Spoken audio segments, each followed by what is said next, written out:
Thank you so much. Thank you.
Thank you.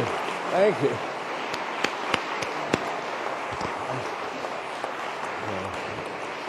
Well, just a closer walk with thee, obviously, it isn't always easy. In that second stanza, it talks about, through this world of trial and snares, that if I falter, Lord, who cares? Who with me my burden shares? None but thee, dear Lord, none but thee. Well, actually, this afternoon, I am not able to say none but thee because I have two cohorts. Two cohorts who are going to help me make it through the blues and help us all to do that. Mac McCune on trumpet from Lincoln, Nebraska, now Branson, Missouri, and Carlos Summers, a graduate of St. Paul's School of Theology, and now moving to the Lutheran ministry in Rogers, Arkansas. We're delighted that you were willing to come spend this time, be with us. Thank you so much. Thank you.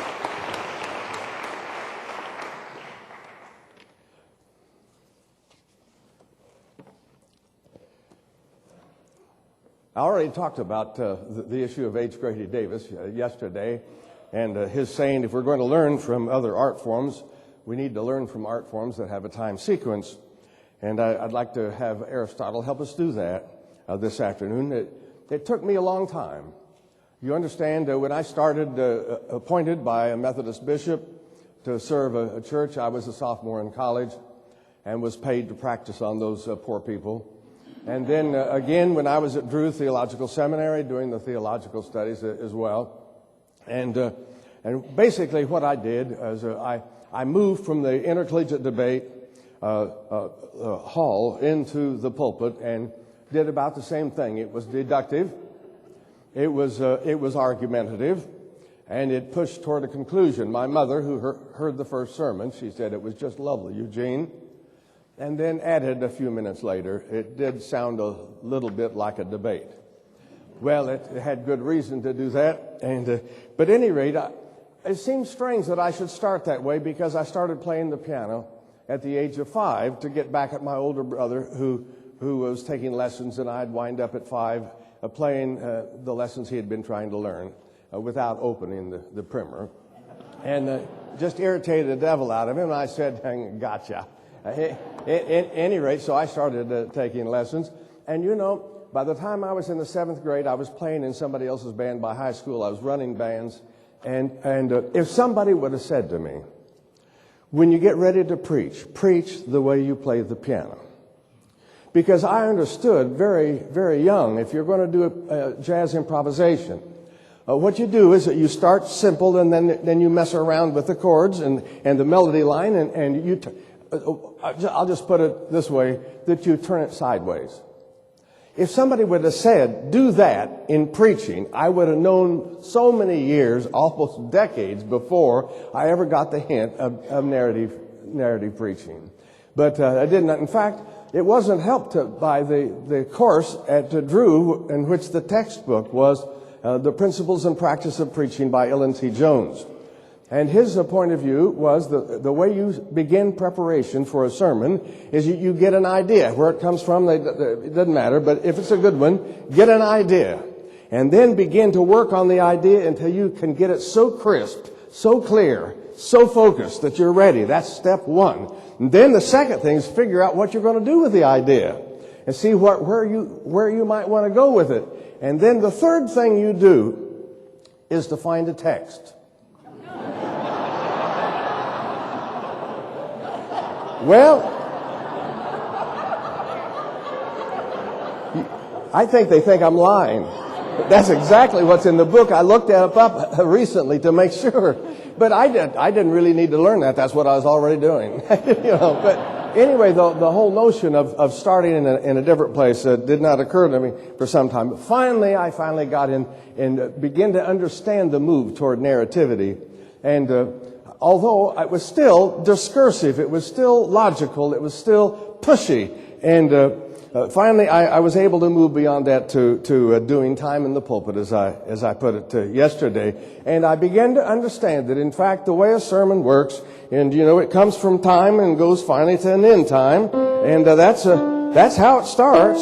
And pretty soon it gets to the middle, and it gets pretty thick by this time, and the sermon is still alive here. Do you feel that it's alive? But I can kill it right there. And if you reach that too soon, you will have killed it.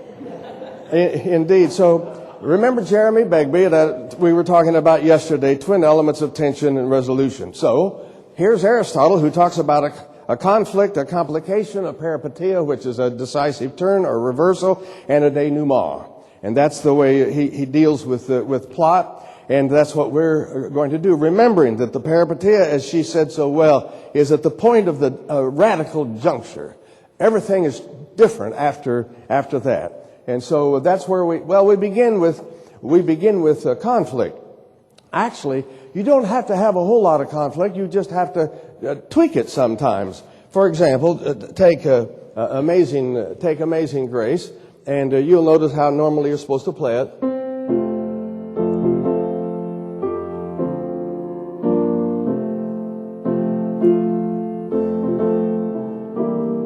Well, we've done that several thousand times. So what do you do if you want to make a difference? Well, you tweak it. I said, wait a minute, it's in the one key, one flat. That's an A7th chord. What are you doing in sharps when it's in flats? Well, it's right next door to where you want to go. And in short, what you do is you tweak it by walking in a different door. That is, this is not rocket science. Just walk into another door.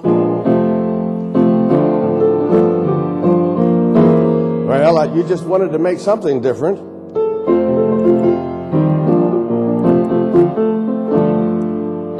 And then you tweak it again.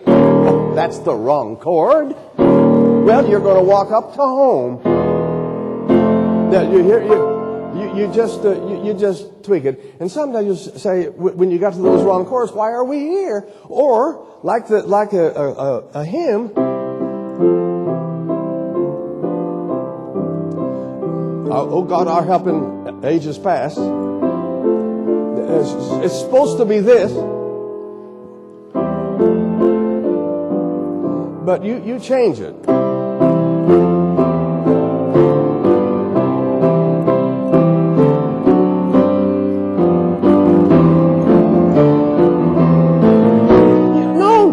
No, you're up to B. You only got 2.5 beats left, and you're a full octave away from where you ought to be. So, well, you better be walking it.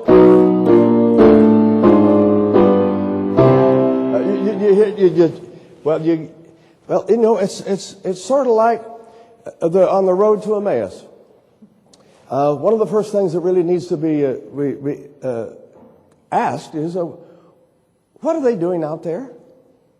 They've said already to this stranger on the road that people of their group had already been to the tomb. And it said that the women went first, and then the men thought it was an idle tale. Well, that happens to women an awful lot still. So Simon Peter decided to go in and check for sure. And then they talk about all that was going on. It's clear they're in the group. They're not outsiders to the tight group of followers of Jesus. And you know that in there, some of them are hugging one another in deep despair because their leader is gone forever. And others are hugging each other in hope, thinking maybe it's not the end after we thought. Why aren't they there? What are they doing on the road?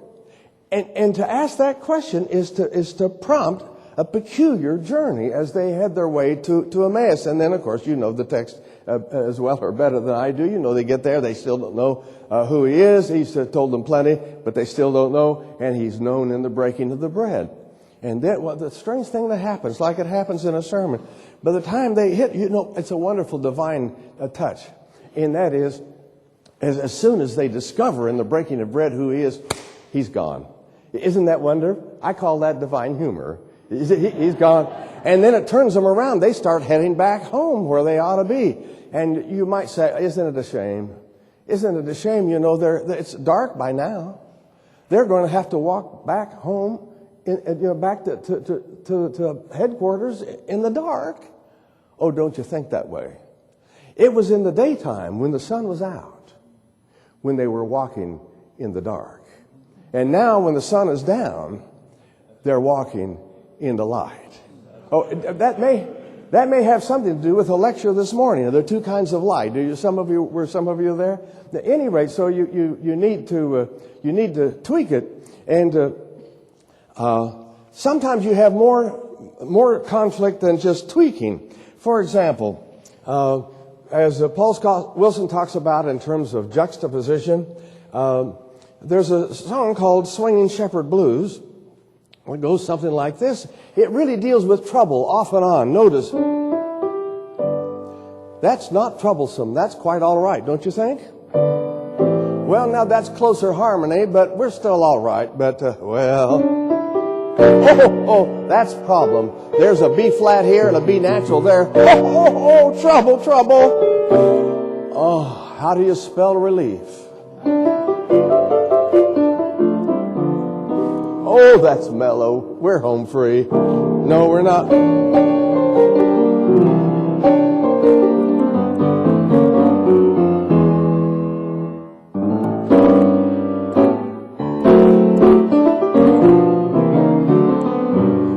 You hear? Or you could match that with a biblical story. You notice it comes and it goes. The trouble does. For example, the younger brother. The younger son said, Dad, we love you. We love you a whole lot. And we know someday you're going to die. Yeah, you're going to die. We'll miss you. But you understand, I have a life to live, and I'm not planning to do it here. So do you suppose we could just pretend that you have already died? And lo and behold, he divides his substance between them. And then he takes a trip. Apparently, it's a pretty long trip. Can you tell us? Yeah, he's going to get there, but he's going to the far corners. Oh, and he has a swell time. Has lots of money, lots of friends, but that's not going to stand for long. A famine comes. And he begins to be in one. He's got to find a place to land. And he does in a Gentile farmer's pig pen. He gets a swine's eye view of life, let me tell you. And he'd like to eat what the pigs eat. And nobody gives him anything. And then he comes to himself. Now, before you jump somewhere else, remember, as Helmut Thielicke put it so many years ago and so wonderfully, he didn't just get so sick of the pig pen that he turned home. It was his understanding of home that made him so sick of the pig pen. And so, there's a party coming.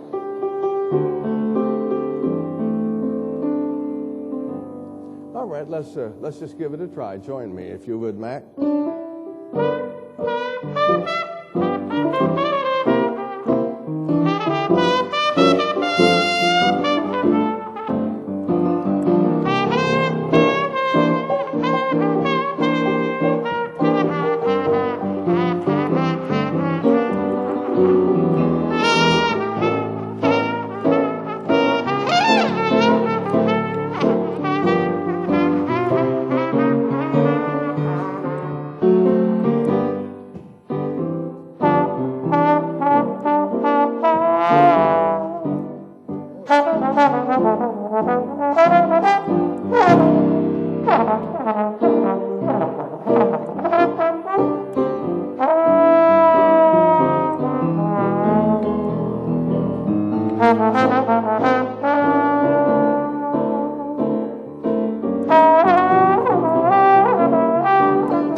Thank you.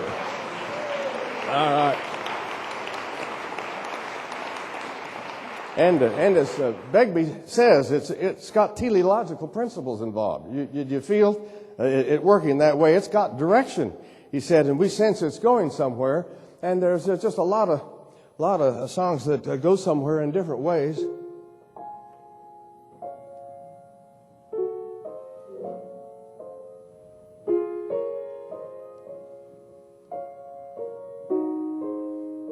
We don't know where it's going to stop, but you hear it, it keeps going. It's going to keep going where it's supposed to go. And we need help sometimes to know how to make it go where it's going or allow it to tell us how to go.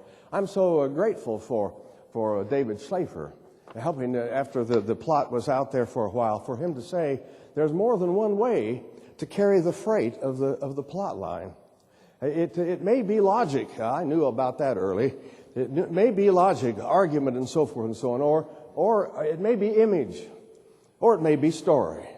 But there are more than, and there are many more than that. As a matter of fact, if you're preaching a sermon on the 23rd Psalm, it's quite possible that it's going to be images that carry the freight of thought through the plot.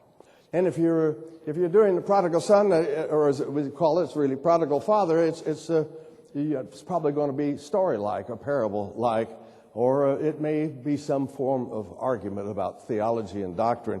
But there are many. But at any rate, it's going to get there. Conflict, dissonance, and surprise, that's all a part. Now, having played just a little bit of Amazing Grace, I want to return to it because it's a way to mention the fact that you can easily make a mistake. And we're going to make a mistake as we play Amazing Grace, and I'll tell you the mistake we've made when we've made it. All right.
It's not bad for they're not having rehearsed. In fact, they only met each other once a year or two ago and met for about 1 hour. That's it. It's wonderful what you do. At any rate, thank you. Yeah. Now, what I want to say is that we just made a mistake. The mistake is that we got caught up with, I got caught up with the issue of Amazing Grace and just kind of wanted to play it. And that's really dangerous because we haven't gone through the plot yet. And that sounded really too happy, don't you think? I mean, it was moving too far. If you watch it, our trouble as preachers is that once we get something started even, as we get an issue raised within the text, all of a sudden we say, oh, we're so anxious to get to Jesus. You know, we're so anxious to get to the gospel, and we want the next paycheck besides. And therefore, if you don't watch it, and we love closure better than a lack of closure, and so we turn the corner, and first thing you know, we're home, and it's too soon to be home. And so you got to delay you have to delay fulfillment, as Craddock talked about. And it's not always easy, because we've got complication to talk about now, and there are a whole bunch of ways to do that. One has to do with the sunny side of the street. What I want to notice here is that in terms of complication, one of the things that happened, it has to do with torque. And if you've played the piano in the past, but it's been a long time, you decided to play again, you take out the sunny side of the street, and you play it the way it's written here, and it goes with the two fingers. It goes like.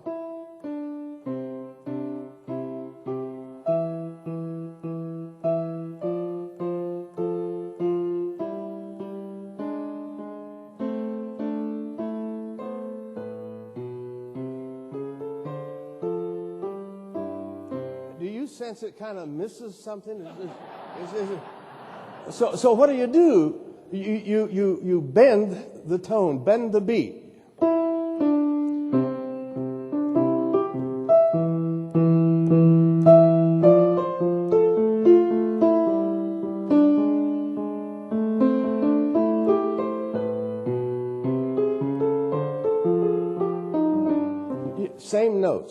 Same notes, but you feel something tugging inside. It has to do with any way to try to get the torque, and you'll find the torque in the text if you look hard enough. If you don't, look back a chapter, and you will get it. But that's not the only way, particularly in this song, that you can get a hold of torque, because as a matter of fact, there's something about that. It's a setting, sunny side of the street. Anybody know about the approximate time when Sunny Side of the Street was published and created?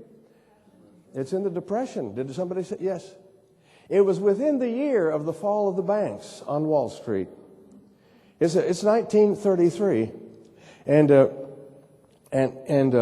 it's interesting because on the page here it tells you how to play it, but they missed history. They didn't do their congregational exegesis. It says that to play this jocoso, which means merrily, lively, playful. Well, in the Depression, well, unless you're wanting to repress stuff, written by Dorothy Fields, and notice the words: grab your coat and get your hat. Leave your worry on the doorstep. Just direct your feet to the sunny side of the street. And then it says, walked with no one, talked with no one. I had nothing but shadows. But one day you passed and I brightened at last, and all my worry blew me away. And at one point she said, and this is the telling part, if I never have a cent, and that's possible, I'll be rich as Rockefeller, gold dust on my feet, at my feet on the sunny side of the street. This is a song that is an attempting to make anything out of the desperate times that they were facing, and you need to feel that part of it, and it reminds me of Paul's letter to the Philippians. The problem with that is that if you'll notice, it sounds hopelessly optimistic, you know. I don't know of any book of Paul, any letter of Paul, that has so many rejoices in it. There are 2 verses that have 2 rejoices in the same sentence. And you say, you know, and then he says, well, one thing I do, forgetting what lies behind, I strain forward to what lies ahead. He sounds like he's on a positive speaking tour, you know. But when he talks about straining forward, just how far is he going to be able to strain? Oh, about 8 to 10 feet. Then he'll run into the wall of the jail cell. You know already. He's in jail. It's a desperate time. He says, I don't know which is better, for me to die and be with Jesus or come back and be with you. And you have needs that probably be better to come back to you, but he doesn't. It's probably the last imprisonment of Paul. It's in the same that context of desperation that he talks about rejoicing. He says, for me, to live is Christ, for me to die is gain. And no wonder he can talk about pressing forward. But if you miss the context, you lose the torque. And that's not the only way. Sometimes there's a chordal confusing that can happen in music that can give the sense of complication.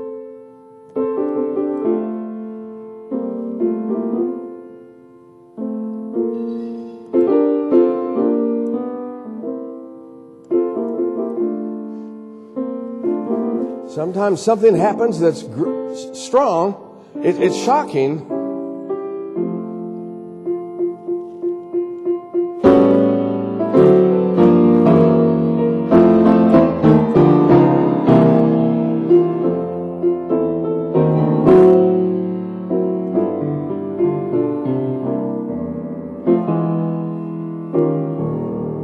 Did you hear the shock?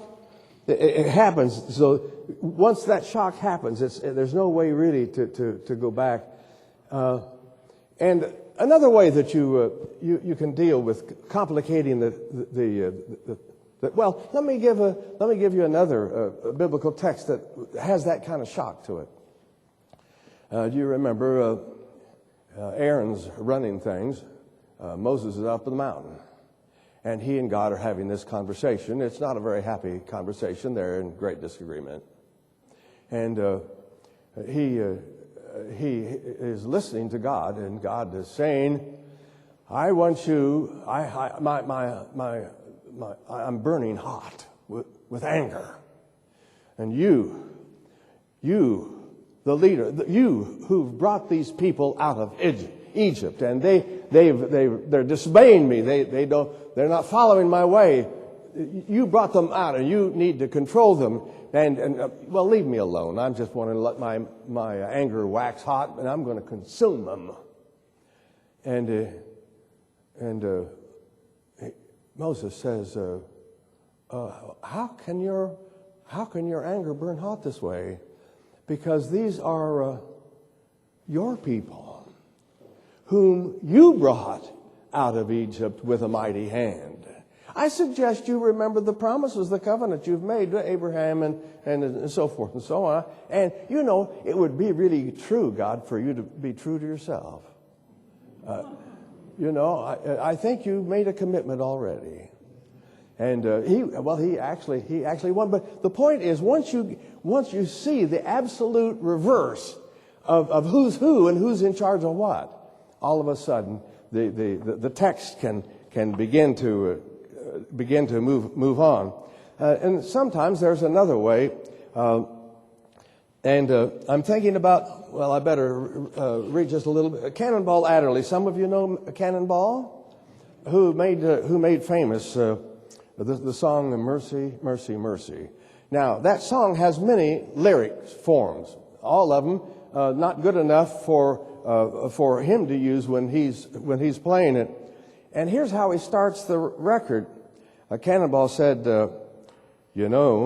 sometimes we're not prepared for adversity. When it happens, sometimes we're caught short. Adversity takes over for all of us. I got it from my piano player who wrote this tune. It sounds like what you're supposed to say when you've had that kind of problem. And he said the words are mercy, mercy, mercy. Do you hear the cry? You're going to hear something else besides the cry for mercy.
going to stop it right there. I want to hear if you noticed. Did you hear what happened to you at those points of break where there's no music for a moment? Do you sense that in a sense is a bit fuller than the music that preceded it? In fact, when you hear it, sometimes when you hear that break, you begin to lean forward. See, all you can do is cry, mercy, mercy, mercy. And then you have to wait and see if there's a presence in the absence. That's mercy, mercy, mercy. Well, I wanted to mention about that quiet also. George Buttrick, I think it was 30 or 31 in his Lyman Beecher lectures. He said if a preacher, the world will listen to a preacher who's made peace with the silence in which God speaks. And there's another way to talk about it, and that is in one song that I'm particularly fond of. It has such a strange feel to it. His eyes on the sparrow is what it is. And if you'll notice, the verse is really quite sad. You know, why should I be discouraged? There are little blips here of music. Well, I discouraged? I didn't understand. Why should the shadows come? Oh, really? Why should my heart be lonely and long for heaven and home? When Jesus is my portion, my constant friend is He. His eye is on the sparrow, and I know He watches me.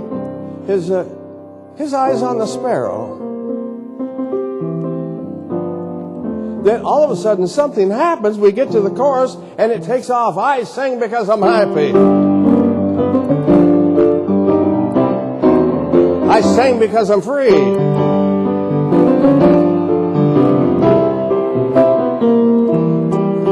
For His eye is on the sparrow. Said in a little different tone. And I know He watches. Well, isn't that wonderful celebration? You got out of the trouble and right now into celebration. Well, hold on just a little bit. There are 2 more verses. Yep. 2 more verses and they got trouble. The second one talks about doubts and fears.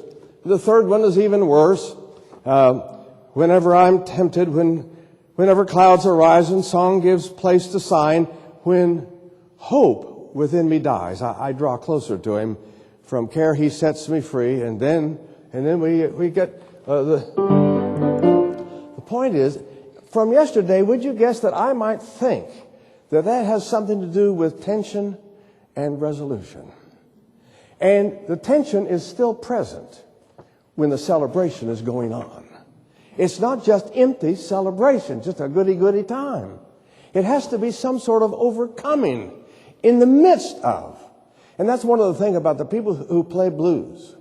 They understand that the celebration doesn't mean the trouble's altogether gone. There's still lots of trouble in the world. And that's how you complicate the plot. And then it's peripety time, it's reversal time. Something changes everything. And you'll know when you've hit that point that you mentioned, where everything changes.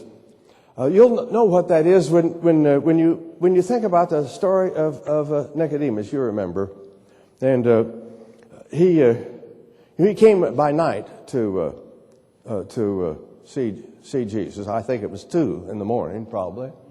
Nick at night. That's not a bad way to put it. Nick at night, and the first conversation didn't go very well. He says, you must be the one because nobody can do what you do. And he says, you can't get there from here. You can't get there from here, or whatever. You just can't make it. It's a disconnect. And so they get to talking about things. And all of a sudden, Jesus comes up with a statement that so irritated me as a child when we were rolling down the roads, looking out the back window, you must be born again. It seemed a little pushy. Do you know what I mean? I wish they'd mind their own. The Burma shave signs were a lot better looking at the, you must be born again. And so Jesus says you must be born again or on high, however you translate it. And poor Nick, I feel so sorry for him. Nick was not big on metaphor.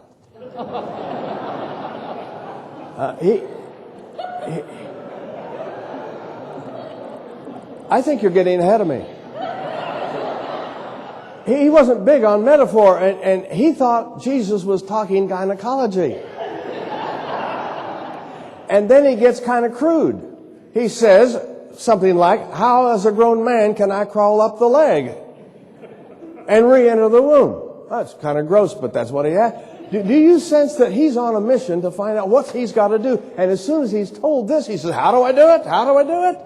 That's kind of an inside look, I think, at Nick. And then Jesus, Jesus says the wind blows where it will. He doesn't get it. He says, you don't know where it comes from, you don't know where it's going, but you can feel it, as it crosses your face. Not Nick, he's running in the middle of the night too hard. It's not going to press. And then, the truth of the matter is, it's not a nasty sign on the road. It's an offer, because what he's saying is, Nick, what you need is at least the one thing you cannot possibly do. No matter how skilled, how wonderful you are, how virtuous you are, no one can ever birth themselves. What you need is what you cannot provide. It's always a gift of another. Once you've said that in a sermon, what you need is what you cannot provide. It's a gift. The wind blows where it will, and it's grace. It's grace. And once you've said that, do you notice you can't go back to his knocking on the door? You can't go back to the earlier conversation. No, it's over. I don't mean the sermon's over. I mean the turn. It is so drastic, it's over. And musically, it happens kind of another way, and that is with songs.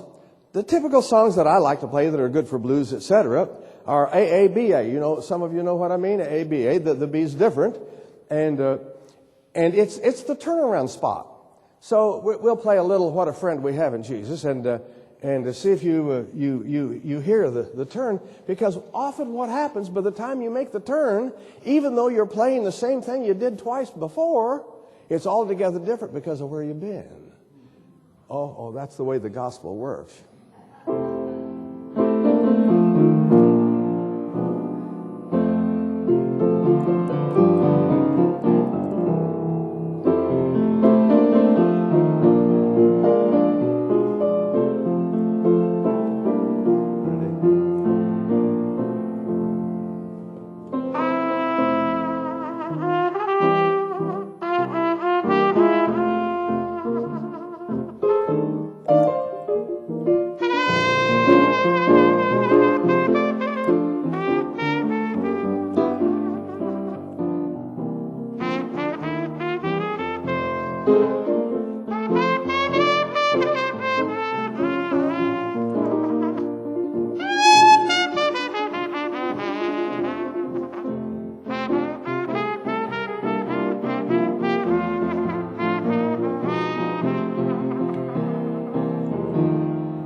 Oh, yeah. Oh, yeah. Oh, yeah. Well, it's not just the AABA in terms of the melody line. It's even more so having to do with the lyrics. Have you ever noticed that when the liturgist decides we don't have the time to do 4 stanzas, we cut one of them out. We sang, with only 3, we sang number 1 and 2 and 4, of course. Well, guess what is left out? It's the turnaround line. You don't have any turnaround without it. And for example, just a couple of illustrations with Holy, Holy, Holy. I'll get the actual music to it. With Holy, Holy, Holy, the first stanza.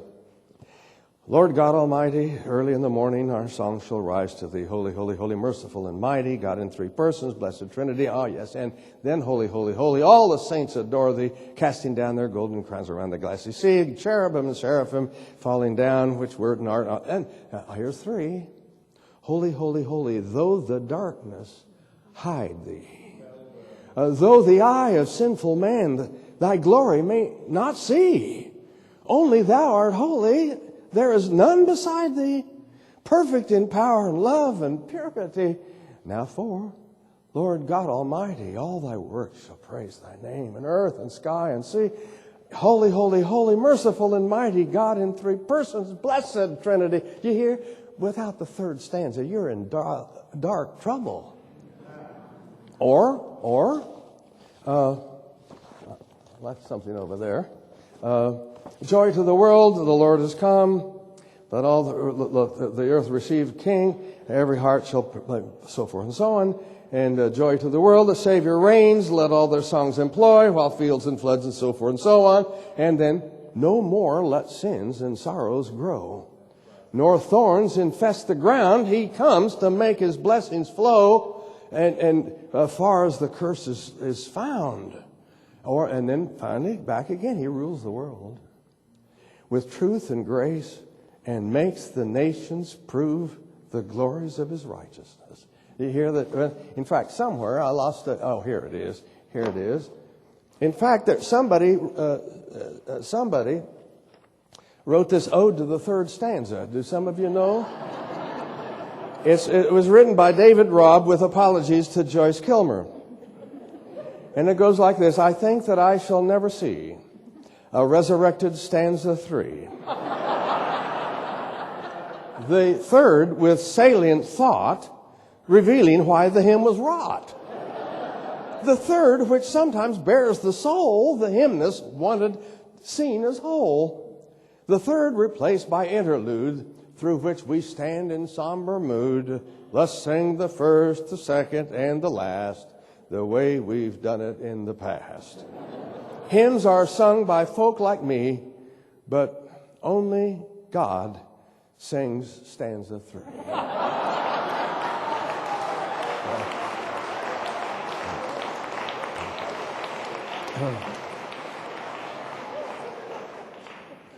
You know, Oliver Wendell Holmes one time said, I wouldn't give a fig for the simplicity which exists on this side of complexity, but I'd give the world for the simplicity which exists on the other side of complexity. I think he's talking about 1, 2, 3, and 4. So now we get released to the future.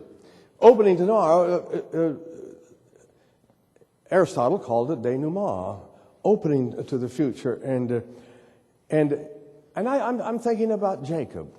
And I'm really sorry that the lectionary folks gave, I know, several different subsequent Sundays to Jacob, but stopped one short, never got to denouement.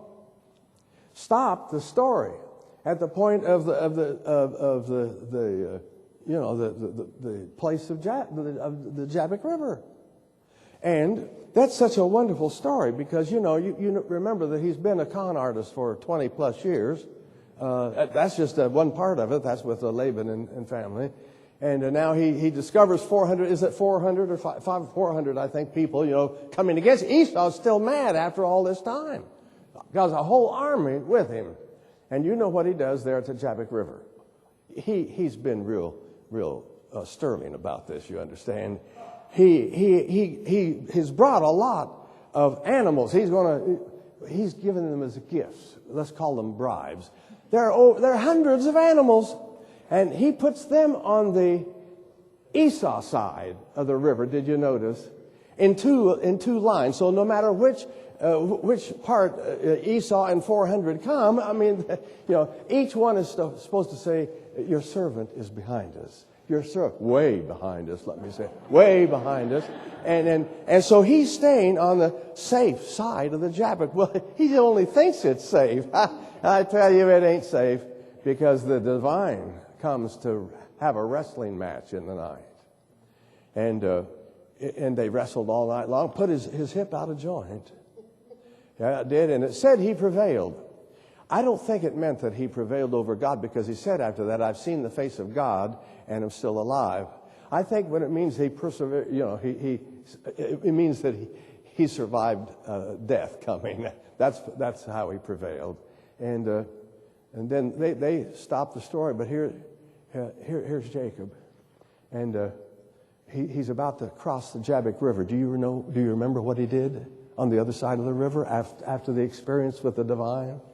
He goes past the people he had hoped would die before Esau ever got to him. Now you understand, he's limping with a hip, but Jacob is whole for the first time in his life. He's been a con artist. He's learned from other relatives how to do the con job work. But he's walking whole. And he walks past the gifts, the bribes. He walks past the mistresses, the servants, the wives, the children. It walks past them so that he will be the first to be confronted by Esau and 400. Oh my. That's called denouement. They embrace because he's transformed. That's to open into the future, altogether new. Often, there is a return to the opening theme in a song, and that's the way Craddock does preaching. Have you noticed? You most of you, I'm sure, have heard Craddock. He never closes a sermon. I should never say never. Generally, most of the time, he will refuse to do that. He will get from the good news to the call of the gospel of what next is required. But he does not walk away with the requirements being the last thing he says. What he'll do after he tells us what's going to happen as a result of the transformation born of the gospel, what he does is a little half reprise. By half reprise, the big band sounds. The big band, they play it up, and finally it's over. And then somebody says, one more time. And they play it, the last 8 bars again. It's style, isn't it? One more time. Well, that's what Craddock does, only he gives it only one half of one time. And what he does after he tells the claim of the gospel, he goes back and repeats the very heart of the moment when he announced the good news. But he'll only give you half a sentence sometimes, because you're waiting for the last sentence. You know the sermon's about over, and what is it that you see? His back, walking away. Have you noticed? Yes, the half reprise. Leroy Ostransky said, "What distinguishes superior musicians is not eloquence of final resolution, but the profundity of the prior irresolution. Conflict, complication, peripety, a denouement in which the gospel is told and is heard." That's the way the song is sung. It's the way the sermon ought to happen. In fact, there's a recording, 1938, Louis Armstrong. And Louis Armstrong says, "Good evening, brothers and sisters." That's right on the record. "Good evening, brothers and sisters. This is Reverend Satchmo. This is Reverend Satchmo coming at you with a mellow sermon for the evening." And I thought when I first heard that, isn't that clever? Reverend. Well, it wasn't clever. It was profound, because he knew something I hadn't learned yet about jazz. Everybody understood early on that when you took the music, the call and response, out of the African American congregation and put it on the street and had similar call and response kind of music, who's the preacher out there on the street? It's the trumpeter. The trumpeter plays the role of preacher in leading the improvisation. So when he said, this is Reverend Satchmo coming at you with a mellow sermon for the evening, he wasn't just being kind of tricky and nice. He knew his role. And he said, we take as our text, when the saints go marching in, which is, after all, it is the eschatological reality which, in fact, lures everything toward that fulfillment. When the saints.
Thank you so much. Thank you so much.